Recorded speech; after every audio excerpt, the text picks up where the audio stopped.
spending money on those fancy massage chains. Aside from the fact that they were expensive, I always got the impression that I was paying more for the decor of the place than for the service itself.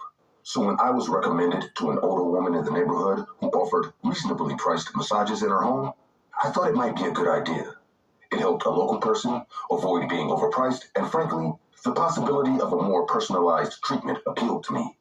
Her house was nothing out of the ordinary. A small, modest structure on a quiet street. There was something comforting about that. About the idea that I wasn't walking into a spa with neon lights and scents that seemed designed to hide something. When I rang the doorbell, I was greeted by a gray-haired lady.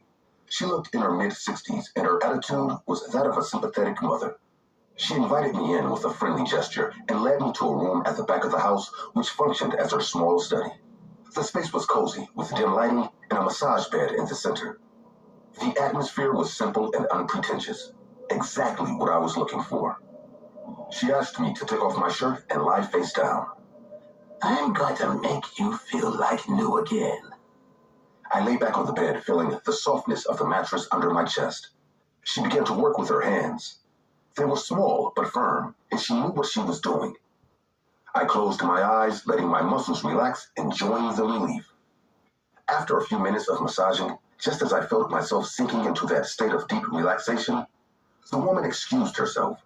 "I have to take a call. I'll be quick." I found it odd that she told me about a call and I didn't hear anything, but perhaps she had an appointment or was expecting something important. I remained still, waiting for her to return. As I waited, trying to keep myself in that state of calm, several minutes passed and I began to feel uneasy, but not enough to worry. Maybe she had been delayed or the call had been complicated. These were things that one might have to wait to pay a little less. Finally, I heard the door to the room open again, but something made me tense up immediately. The approaching footsteps were heavy, very different from those of the woman. I felt a twinge of unease in my back, but I continued to lie still, waiting for the massage to begin again. When I felt the hands on my skin, I noticed something very different. The hands were large, rough, and with unusual strength. I panicked and tried to get up. It was then that the pressure on my back began to increase. It increased so much that I couldn't move. The person was squeezing me. "Ooh, I love your skin. It's perfect. Don't worry, I'm my mother's son. I do it as well as she does." A shiver ran through my body. I was about to turn around when those huge hands pressed me against the bed, crushing my body with brutal force. The lady never mentioned her son. I hadn't seen anyone else in the house when I arrived, yet there he was, squeezing me with all my nerves. "I apologize in behalf of my mother. She sometimes forgets to tell the clients that she is training me as a massager. You know, it's always been a dream to do this, to touch the skin, to move it back and forth, to squeeze it. Please, let me go. I don't want any more massages. I'll pay you. I'll give you everything I have." "Oh, you make it sound like I'm doing something bad. You better relax and enjoy. This is not about the money." The man's nails began to dig into my skin, tearing it apart bit by bit as if he wanted to rip me to pieces. His breathing was ragged and heavy. He was as nervous as I was, but his nerves were coming from somewhere else. He was anxious. The pain in my back became unbearable. Every time I tried to move, his fingers dug deeper into my skin, and I could feel his fascination with my body turning into a kind of obsession. With a desperate effort, I stretched my arm toward my pants, searching for anything I could use to defend myself. My fingers found my car key in the front pocket. I pulled it out with difficulty, my hands trembling with fear and adrenaline. I knew I had only one chance. With all my strength, I turned my body just enough to drive the key into his leg. The man screamed in pain. The pressure on my back eased up enough for me to roll over and stand up. My skin burned, and the pain in my back was still latent, but I was free, at least for the moment. The man staggered, clutching his injured leg. "Ooh, yes, I love it. You left me scarred. It hurts so much. Oh. You are sick." On the other side of the door, I heard the lady's voice. "Are you done with him, honey? Are you satisfied?" I couldn't believe it. The man was telling the truth. This had all been planned. It wasn't an accident or a coincidence. She knew what her son was doing, and she had no intention of stopping him.